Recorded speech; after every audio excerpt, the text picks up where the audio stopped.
لا إله إلا الله وأشهد أن محمدًا عبده ورسوله أما بعد فأعوذ بالله من الشيطان الرجيم بسم الله الرحمن الرحيم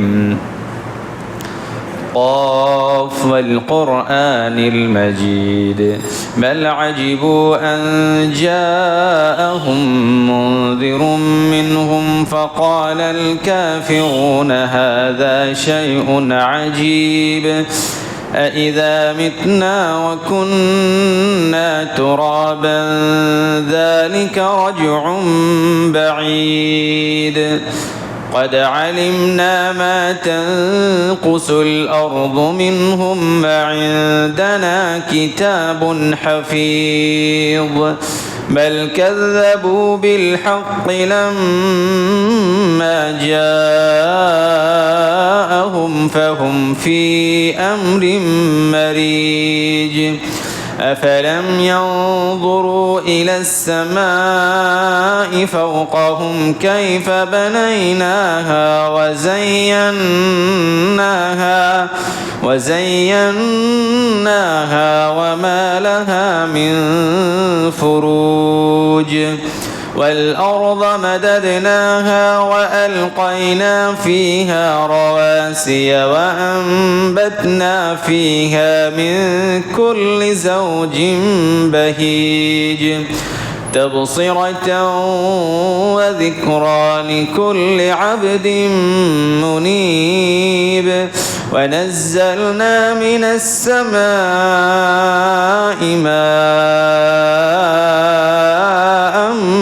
مباركا فأنبتنا به جنات وحب الحصيد والنخل باسقات لها طلع نضيد رزقا للعباد وأحيينا به بلدة ميتا كذلك الخروج كذبت قبلهم قوم نوح وأصحاب الرس وثمود وعاد وفرعون وإخوان لوط وأصحاب الأيكة وقوم تبع كل كذب الرسل فحق وعيد أفأعينا بالخلق الأول بل هم في لبس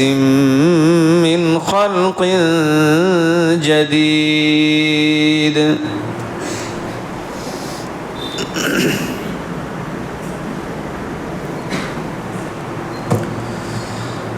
الحمد لله رب العالمين والصلاة والسلام على رسوله محمد وعلى آله وأصحابه أجمعين أعوذ بالله من الشيطان الرجيم الذي جعل لكم الأرض فراشا والسماء بناء وأنزل من السماء ماء فأخرج به من الثمرات رزقا لكم فلا تجعلوا لله أندادا وأنتم تعلمون وقال النبي الكريم صلى الله عليه وسلم سبعة يظلهم الله في ظله يوم لا ظل إلا ظله الإمام العادل وشاب نشأ في عبادة ربه إلى آخر الحديث সমস্ত প্রশংসা সেই মহান রব্বুল আলামিনের জন্য দরুদ ও সালাম বর্ষিত হোক মুহাম্মদুর রাসূলুল্লাহ সাল্লাল্লাহু আলাইহি ওয়াসাল্লামের উপর আল্লাহুম্মা সাল্লি আলাইহি আল্লাহুম্মা বারিক আলাইহি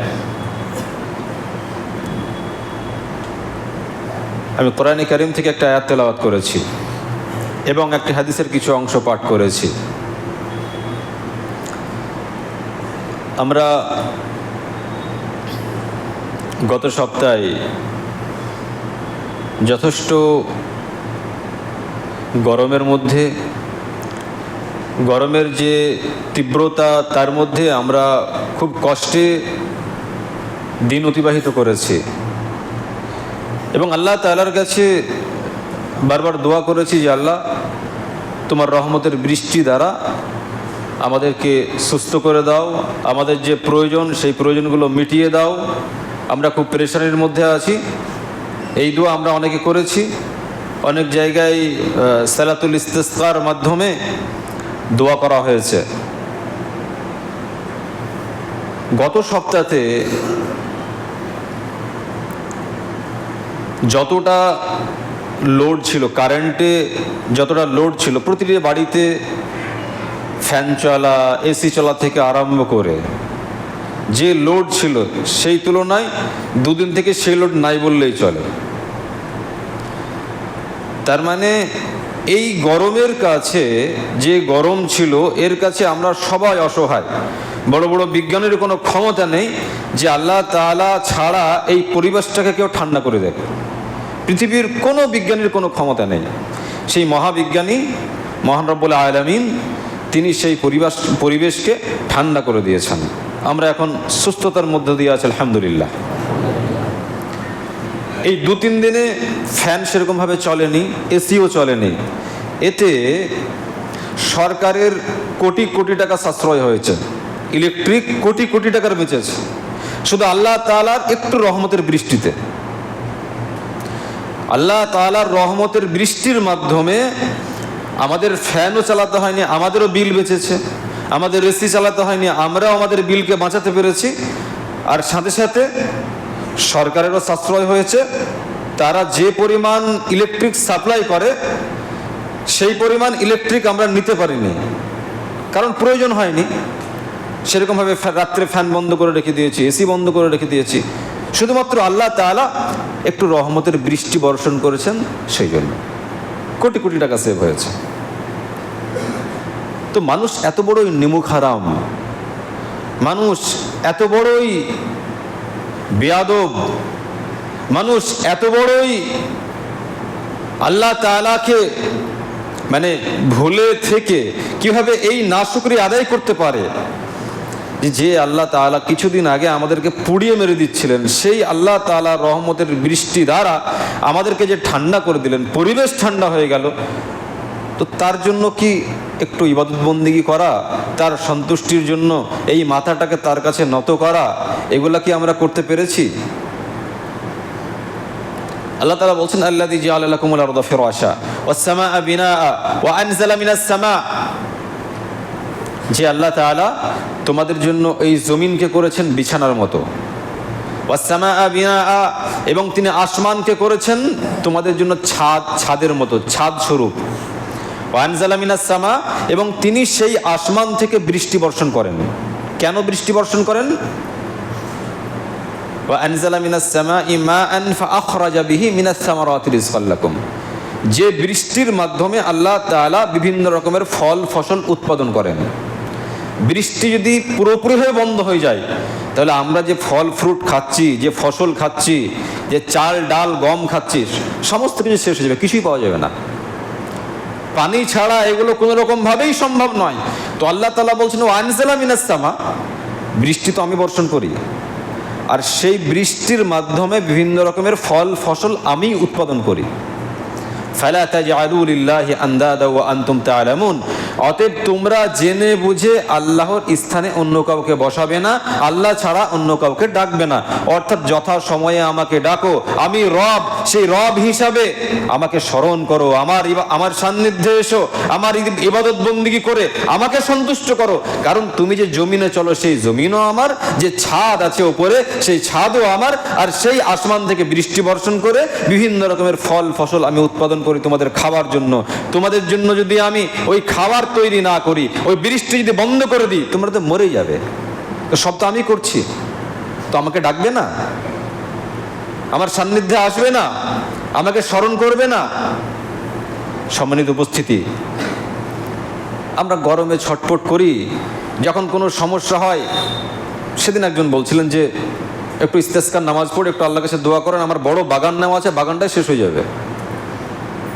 তাহলে এইরকম হাজারো ব্যক্তির বাগান আছে যে আল্লাহ তাআলার বৃষ্টি ছাড়া ওই বাগান ধ্বংস হয়ে যাবে। আর বাগান যদি ধ্বংস হয়ে যায়, এখন তো আম লিচুর সময়, যদি বাগান ধ্বংস হয়ে যায় তাহলে আমরা আমও খেতে পাবো না, লিচুও খেতে পাবো না। যে ফল ফসলগুলো আল্লাহ তাআলা উৎপন্ন করছেন একটাও খেতে পাবো না। কিসের জন্য? শুধু পানির জন্য। তো আল্লাহ তাআলা বলছেন তোমরা জেনে বুঝে আল্লাহর সঙ্গে শরিক করবে, আল্লাহকে ডাকবে না, আল্লাহর ইবাদত বন্দেগী করবে না।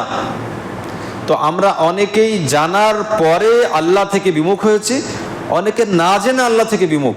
তো পাপিষ্ঠ সব থেকে বড় তারা যারা সব কিছু জানার পরে আল্লাহ থেকে বিমুখ, যারা সব কিছু জানার পরে শুধু 5টা মিনিটের জন্য 10টা মিনিটের জন্য আল্লাহ তাআলার দরবারে এসে মাথাটাকে নত করে না। এরা বড় পাপিষ্ঠ, অকৃতজ্ঞ, বড় বেয়াদব, বড় বেঈমান, যে আল্লাহ তাআলার খেয়ে আল্লাহ তাআলার জমিনে থেকে আল্লাহ তাআলার দরবারে মাথাটাকে নত করতে পারে না। আল্লাহ তাআলা কি করে বরদাস্ত করবেন? সবকিছু ক্লিয়ার করে দেওয়ার পরে যে বান্দা তোমাকে আমি বাঁচিয়ে রেখেছি, আমার খাও, আমার জমিনে থাকো, আমার দেওয়া শ্বাস প্রশ্বাস তুমি গ্রহণ করো, আর আমাকে তুমি ভুলে থাকো, তোমার কি হায়া, লজ্জা, বিবেক বুদ্ধি কিচ্ছু নাই?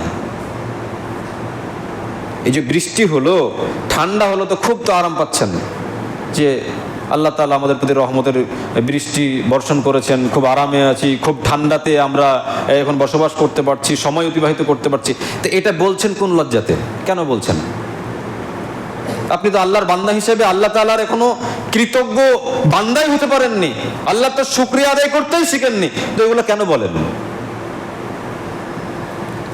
আল্লাহ তাআলার নিয়ামতগুলো নিয়ে ভাবুন, একটু শিখার চেষ্টা করুন। নচেত আল্লাহ তাআলার বড় আযাব যখন আসবে তখন হাজারো ডেকে হাজারো আফসোস করে আপনি কিছু করতে পারবেন না। সম্মানিত উপস্থিতি, আপনাদের সম্মুখে একটি হাদিসের কি অংশ পাঠ করেছি। মুহাম্মদুর রাসূলুল্লাহ সাল্লাল্লাহু আলাইহি ওয়াসাল্লাম বলছেন, সাবআতু ইউযিল্লুহুমুল্লাহ ফি যিল্লিহি ইয়াওমা লা যিল্লা ইল্লা যিল্লু আল ইমামুল আদিল। কিয়ামতের দিনে আল্লাহ তাআলা 7 প্রকার ব্যক্তিকে আরশে ছায়া দান করবেন। আল্লাহ তাআলা কিয়ামতের দিনে 7 প্রকার ব্যক্তিকে আরশে ছায়া দান করবেন। আচ্ছা, আরশটা কি এটা এবার জানতে হবে। আচ্ছা, তার আগে একটা আলোচনা করে নিই। আমাদের এই দুনিয়া থেকে আসমান, যে আসমান আছে, এই আসমান আছে 7টা আসমান। দুনিয়া থেকে প্রথম আসমান, দ্বিতীয় আসমান থেকে তৃতীয় আসমান, এরকমভাবে 7টা আসমান আছে। তো দুনিয়া থেকে প্রথম আসমানের দূরত্ব হচ্ছে 500 বছরের রাস্তা। দুনিয়া থেকে প্রথম আসমানের দূরত্ব কত? 500 বছরের। আচ্ছা, এই 500 বছর যাবেন কিসে, কোন গতিতে? এর গতিও তো দরকার আছে। তো এখন পর্যন্ত যে গতি আবিষ্কার হয়েছে সেটা হচ্ছে আলোর গতি, প্রতি সেকেন্ডে 3 লক্ষ কিলোমিটার বেগে ছুটে। অর্থাৎ আলোর গতি হচ্ছে প্রতি সেকেন্ডে 3 লক্ষ কিলোমিটার। এর থেকে দ্রুত গতি এখন পর্যন্ত কিছু আবিষ্কার হয়নি। আল্লাহ চাইলে হয়তো পরিবর্তিত কেউ করতেও পারে।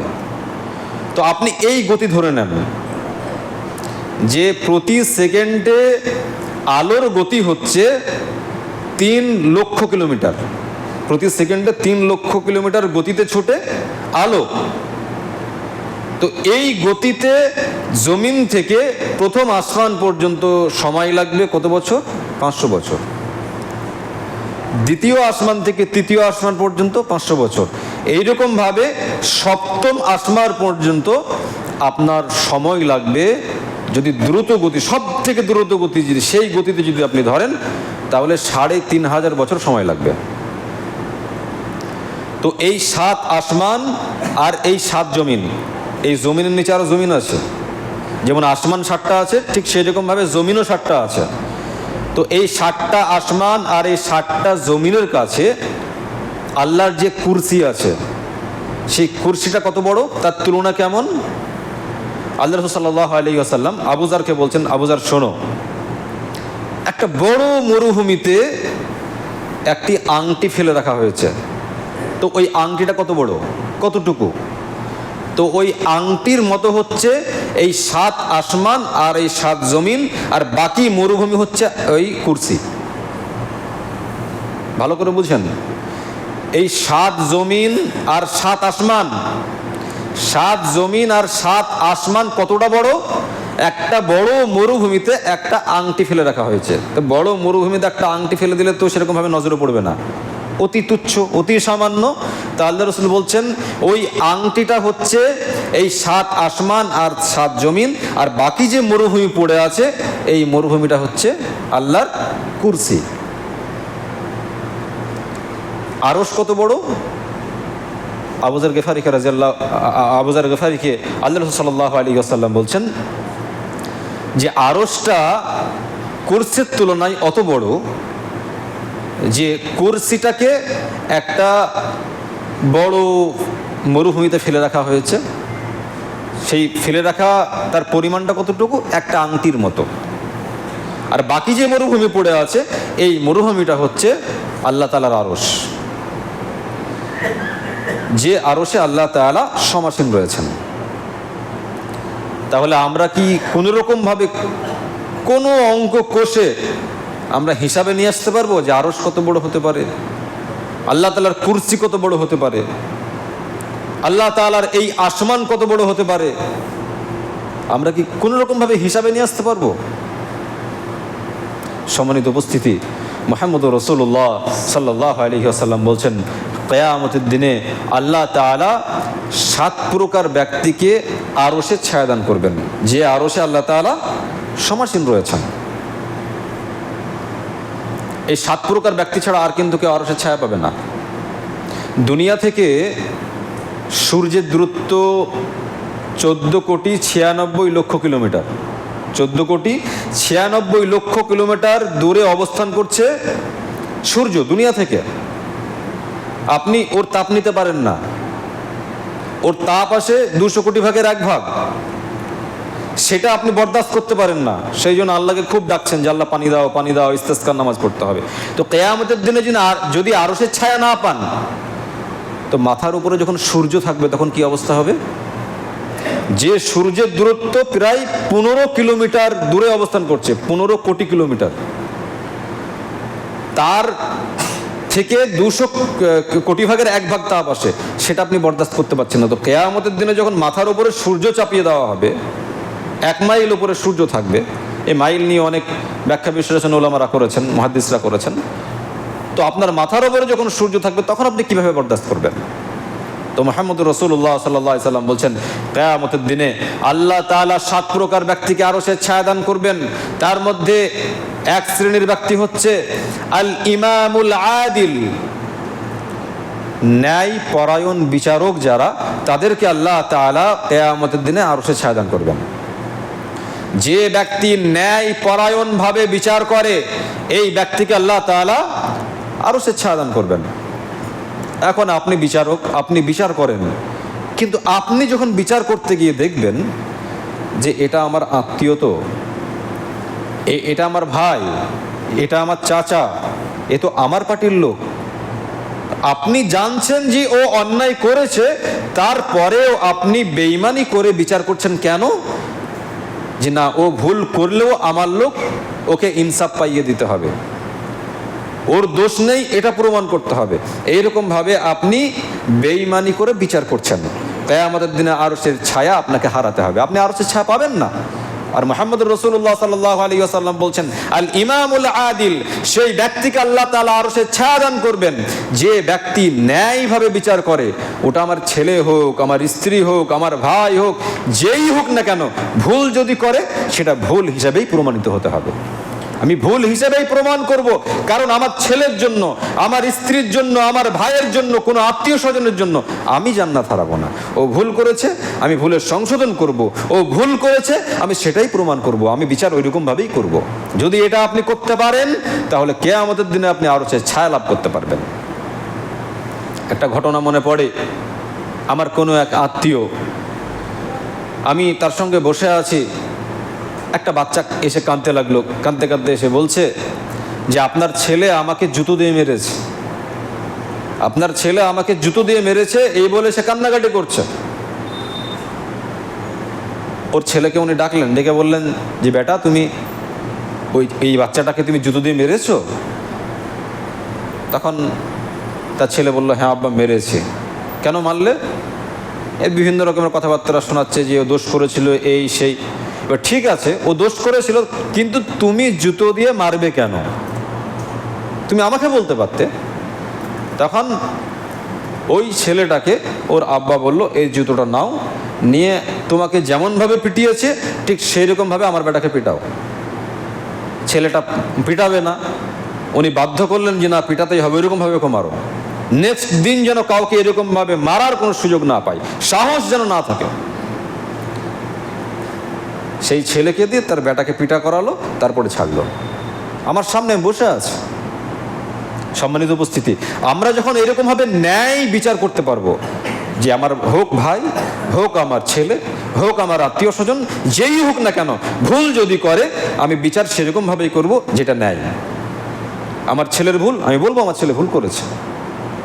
সম্মানিত উপস্থিতি, এইরকমভাবে যদি আপনি বিচার করতে পারেন, এইরকম যদি বিচারক আপনি হতে পারেন, তাহলে কিয়ামতের দিনে আল্লাহ তাআলা আপনাকে আরশের ছায়া দান করবেন। আর মুহাম্মদুর রাসূলুল্লাহ সাল্লাল্লাহু আলাইহি ওয়াসাল্লাম বলেন 7 প্রকার ব্যক্তিকে আরশের ছায়া দান করা হবে। তার মধ্যে একজন ব্যক্তি হলো আল ইমামুল আদিল, যে ন্যায় বিচারক, ন্যায়ভাবে বিচার করে। বর্তমান সময়ে যদি প্রতিটি সমাজে, প্রতিটি সোসাইটিতে যদি ন্যায়ভাবে বিচার করা হয়, ন্যায়ভাবে বিচারের ব্যবস্থাটা যদি থাকতো, যেভাবে ওমর রাদিয়াল্লাহু আনহু ন্যায়ভাবে বিচার করেছিলেন, যেভাবে মুহাম্মদুর রাসূলুল্লাহ সাল্লাল্লাহু আলাইহি ওয়াসাল্লাম বিচার করেছিলেন, ওই জিনিস যদি আজকে টিকে থাকতো, তাহলে মানুষ অন্যায় করার আগে একবার ভাবতো যে ন্যায় বিচার এখনো সমাজে প্রতিষ্ঠিত আছে, অতএব আমি যদি অন্যায় করি তাহলে অন্যায় করার পরেও আমি ছাড় পাবো না, যদিও সেটা আমার বাপ হয়, ভাই হয়। বিচারকের আসনে সে যদি বসে থাকে, কিন্তু সে তো ছাড়বে না, সে তো মুহাম্মদুর রাসূলুল্লাহ সাল্লাল্লাহু আলাইহি ওয়াসাল্লামের আদর্শে আদর্শিত, সেইভাবে বিচার করবে। অতএব আমি অন্যায় করব কি করে?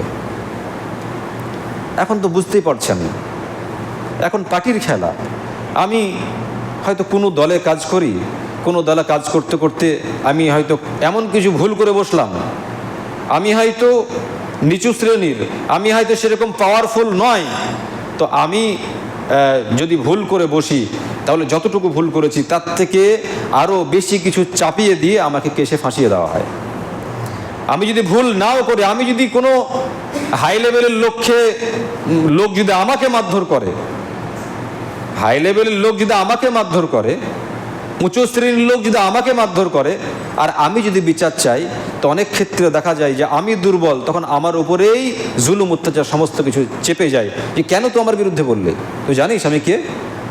বর্তমান সময় এইরকমভাবে বিচার চলছে। এরকমভাবে যদি বিচার চলে, তাহলে সমাজে কোনো রকমভাবে ন্যায় নিষ্ঠা কোনো কিছুই সমাজে আপনি বিরাজ করতে পারবেন না, সমাজে প্রতিষ্ঠা করতে পারবেন না। সেই জন্য বড় ভূমিকা রয়েছে ন্যায় নিষ্ঠাভাবে বিচার করার।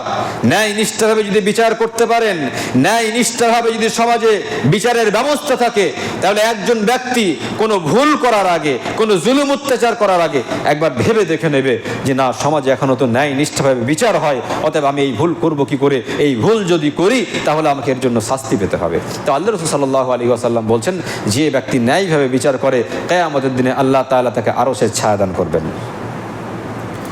দ্বিতীয় নম্বর ব্যক্তি যাকে আল্লাহ তাআলা আরশের ছায়া দান করবেন, তিনি হচ্ছেন ওয়াশাবুন নাশাআ ফি ইবাদাতি রাব্বিহ। ওই যুবক, যে যুবক তার যৌবন কালটাকে আল্লাহ তাআলার ইবাদত বন্দেগীতে অতিবাহিত করে। আরে বুড়ো কালে তো সবাই ইবাদত করে, আর কদিন বাঁচবো, মরে যাব, তো মরে যাওয়ার আগে কবরে তো যেতে হবে, তো একটু মসজিদে পড়ে থাকি। শেষের বেলাতে তো সবাই করে, ঠিক আছে, কিন্তু মুহাম্মদুর রাসূলুল্লাহ সাল্লাল্লাহু আলাইহি ওয়াসাল্লাম বলছেন ওয়াশাবুন নাশাআ ফি ইবাদাতি রাব্বিহ। ওই যুবককে আল্লাহ তাআলা আরশের ছায়া দান করবেন, যে যুবক তার যৌবন কালটা আল্লাহ তাআলার ইবাদত বন্দেগীতে অতিবাহিত করে। যৌবনের তাড়নাতে অনেক কিছুই করতে ইচ্ছা করে, লাফিয়ে বেড়াতে ইচ্ছা করে, বদমাশি করতে ইচ্ছা করে, কিন্তু সে কন্ট্রোল করে তার যৌবনকে, যে না, আমার এই যৌবনকালটার মূল্য আছে, আজকে যৌবন আছে, কাল যখন যৌবন ফুরিয়ে যাবে তখন হাজারো আমি আফসোস করে ওই যৌবনকে ফিরিয়ে আনতে পারবো না। অতএব সে যৌবনের মূল্য দেয় যে আমার যে যৌবন আছে এই যৌবনটা শুধুমাত্র আল্লাহ তাআলার ইবাদত বন্দেগীতে অতিবাহিত করব। মুহাম্মদুর রাসূলুল্লাহ সাল্লাল্লাহু আলাইহি ওয়াসাল্লাম বলেন ওই যুবককে আল্লাহ তাআলা আরশের ছায়া দান করবেন। অধিকাংশ যুবক শয়তানের ওয়াসওয়াসাতে তারা ফেঁসে আছে যে এখনো তো যুবক আছো, বয়স তো এমন কিছু হয়নি, এখন কাজ করে নাও, উপার্জন করে নাও, ঠিক সময় হবে তখন নামাজ পড়বে। নামাজ তো বুড়োরা পড়ে, ইবাদত বন্দেগী তো বুড়োরা করে, যাদের বউ মরে গেছে, যারা ছেলেরা দেখে না, যাদের বৃদ্ধাশ্রম যাওয়ার সময় হয়ে গেছে, ছেলেরা দুটো খেতে দেয় না, তখন মসজিদে গিয়ে আল্লাহ বিল্লাহ করতে হবে। এখন বেশ শক্তিশালী আছো, এখন একটু এদিক সেদিক করে অ্যাশ করে নাও, আরাম করে নাও, পরবর্তীতে দেখা যাবে। এইরকমভাবে শয়তান যুবকদেরকে ধোকায় ফেলে রেখেছে। আর আল্লাহ রাসূল সাল্লাল্লাহু আলাইহি ওয়াসাল্লাম বলছেন ওয়াশাবুন নাশা ফি ইবাদাতি রাব্বি, ওই যুবককে আল্লাহ তাআলা আরশের ছায়া দান করবেন যে যুবক তার যৌবনকালটা আল্লাহ তাআলার ইবাদত বন্দেগীতে অতিবাহিত করে। আল্লাহ রাসূল সাল্লাল্লাহু আলাইহি ওয়াসাল্লাম বলেছেন লা তাজুলু কদামা আবদি ইয়াওমাল কিয়ামাতি হাত্তা ইউসআলা আন উমরিহি ফিমা আফনা ওয়া আন ইলমিহি ফিমা ফাআলা ফি ওয়া আন মালিহি মিন আইনা ইকতাসাবাহু ওয়া ফিমা আনফাকা ওয়া আন জিসমিহি ফিমা আবলা। সহিহুল জামি হাদিস নাম্বার 7300। কিয়ামতের দিনে আল্লাহ তাআলা বান্দাদেরকে আল্লাহ তাআলার দরবার থেকে যাওয়ার কোনো সুযোগ দেবেন না যতক্ষণ না আল্লাহ তাআলা তার বান্দাদেরকে কয়েকটা প্রশ্ন করবেন, আর সেই প্রশ্নের উত্তর যথাযথ না দিতে পারবে। তার মধ্যে প্রথম প্রশ্ন হবে, তুমি তোমার সময়টাকে, তোমার যে বয়স দিয়েছিলাম এটাকে তুমি কোন কাজে শেষ করেছো? ওয়ান উমরিহি ফিমা আফনা, তোমাকে যৌবন কাল দিয়েছিলাম, তোমাকে যে এই 60 বছর বয়স দিয়েছিলাম, 70 বছরের বয়স দিয়েছিলাম, এটাকে তুমি কোন কাজে শেষ করেছো? কিয়ামতের দিনে আল্লাহ তাআলা কোটি কোটি মানুষের সম্মুখে জিজ্ঞাসা করবেন। আপনি যদি ঠিকভাবে জবাবদিহি করতে পারেন জান্নাতে যেতে পারবেন, আর জবাবদিহি যদি করতে না পারেন আপনাকে জাহান্নামে চলে যেতে হবে। অতএব একজন যুবকের তো ভাবা উচিত সে তার যৌবন কালটা কোথায় কোথায় অতিবাহিত করছে। আপনি একজন যুবক, আপনার বয়স 25, 30, 35, 40। এখন আপনি নিজে নিজেই কাউন্সিলিং করেন, কাউন্সিলিং করে দেখেন যে আপনি 24 ঘন্টার মধ্যে আপনি আল্লাহকে কতটুকু সময় দিয়েছেন, আর আপনার বন্ধুদেরকে কতটুকু সময় দিয়েছেন, পরিবারকে কতটুকু সময় দিয়েছেন, আপনি বিজনেসে কতটুকু সময় দিয়েছেন। একটু কাউন্সিলিং করেন। কাউন্সিলিং যদি আপনি করেন তাহলে আপনি বুঝতে পারবেন যে আমি হয়তো আল্লাহ তাআলাকে 24 ঘন্টার মধ্যে হয়তো 5টা মিনিটের সময় দিতে পারিনি। যারা টেনে হিঁচড়ে নামাজটা পড়েন তারা হয়তো কোনোরকমভাবে আধা ঘন্টা মতো সময় দেয়। যারা নামাজটা পড়েন তারা কোনোরকমভাবে আধা ঘন্টা সময় দেয়, আর যারা নামাজ পড়ে না তারা এত বড়ই কপাল পোড়া যে আল্লাহ তাআলাকে 5 মিনিটের সময় দিতে পারে না। তো এই যে সময়টা অতিবাহিত হচ্ছে, আপনার যে মূল্যবান যৌবনকালটা প্রতিদিন চলে যাচ্ছে, এই যে অতিবাহিত হতে হতে আপনি যৌবনকালটাকে শেষ করে ফেললেন, আপনি একদিন বিরুদ্ধ হয়ে যাবেন। আর বিরুদ্ধে যখন হবেন তখন আপনার মাথায় আসবে লাইতা শাবাব ইয়াউদু, কাশ মেরি জওয়ানি লৌট আতি, আমার ওই জওয়ানি যদি ফিরে আসতো, ওই যৌবনকালটা যদি আমার কাছে আমি ফিরে পেতাম, তাহলে তো আমি ইবাদত বন্দেগী করতাম। এখন রুকু করতে গেলে পিঠে লাগে, সাজদা করতে গেলে পিঠে লাগে, এখন দোয়া ভুলে যাই, কখন কোন দোয়া পড়তে হবে আমি তো ঠিক করে আর মাথায় রাখতে পারি না। তখন মাথায় আসবে যে হাই, যদি ওই যৌবনকালটা ফিরে পেতাম তাহলে তো আমি এই যুবকদের মতো নামাজগুলো পড়তাম, এইভাবে দোয়া পড়তাম, রুকু করতাম, সাজদা করতাম। কিন্তু আপনার সময় শেষ হয়ে গেছে, আপনি আর পারবেন না। তো কিয়ামতের দিনে আপনাকে কোটি কোটি মানুষের সম্মুখে জিজ্ঞাসা করা হবে যে হে অমুক, তোমার যৌবনকালটা কোথায় শেষ করেছো? ওই যৌবনকালটা তুমি মূল্য কেন দাওনি? তুমি ওই যৌবনকালটা তুমি এই জায়গায় শেষ করেছো, আমাকে কতটুকু সময় দিয়েছো? আমি কি তোমাকে দুনিয়াতে এই জন্যই পাঠিয়েছিলাম যে সংসারের পিছনে, বিজনেসের পিছনে, বন্ধুদের পিছনে, এই ক্যারামের আড্ডায়, তাসের আড্ডায়, বন্ধুদের আড্ডায় তোমাকে সময়গুলোকে শেষ করতে হবে? ওই জন্যই কি দুনিয়াতে পাঠিয়েছিলাম? না, তোমাকে পাঠিয়েছিলাম এই জন্য ওমা খালাকতুল জিন্না ওয়াল ইনসা ইল্লা লিয়াবুদুন। আল্লাহ তাআলা বলছেন আমি মানব জাতিকে এবং জিন জাতিকে শুধু এই জন্যই সৃষ্টি করেছি যে তারা শুধু আমার ইবাদত করবে। আমার উদ্দেশ্যই হচ্ছে দুনিয়াতে মানুষদেরকে পাঠানো যে তোমরা আমার ইবাদত করে আমার কাছে ফিরে আসো, ভালো ইবাদত বন্দেগী করো, আমাকে সন্তুষ্ট করার মতো ভালো কাজগুলো করে আমার সঙ্গে সাক্ষাৎ করো, তোমাদের জন্য জান্নাত। এই জন্য তো তোমাদেরকে পাঠিয়েছি। কেন তুমি তোমার যৌবনকালটাকে নষ্ট করেছো? কেন যৌবনকালটাকে আল্লাহ তাআলার ইবাদত বন্দেগীতে অতিবাহিত করোনি? সম্মানিত উপস্থিতি, আপনি যদি আপনার যৌবনকালটাকে আল্লাহ তাআলার ইবাদত বন্দেগীতে অতিবাহিত করতে পারেন তাহলে কিয়ামতের দিনে আল্লাহ তাআলা আপনাকে আরশের ছায়া দান করবেন।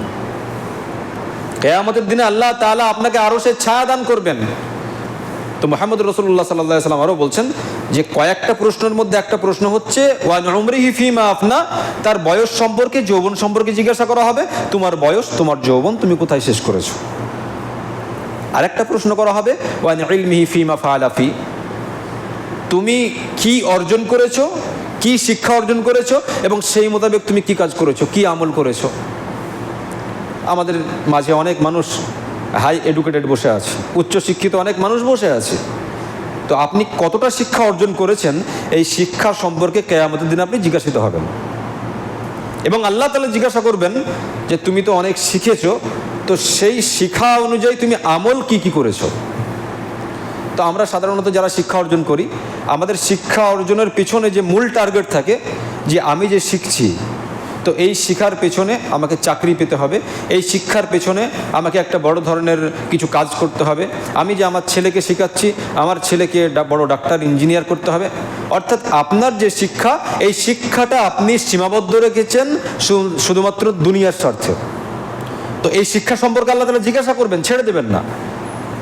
কারণ কিয়ামতের দিনে আল্লাহ তাআলা আপনার শিক্ষা সম্পর্কে এই জন্যই জিজ্ঞাসা করবেন যে বান্দা, তোমাকে তো আমি দুনিয়াতে পাঠালাম, তো তুমি সেই শিক্ষা কেন অর্জন করোনি যে শিক্ষা অর্জন করলে আমার সম্পর্কে তোমার নলেজ হতো, যে শিক্ষা অর্জন করলে আমি কে সেটা তুমি চিনতে।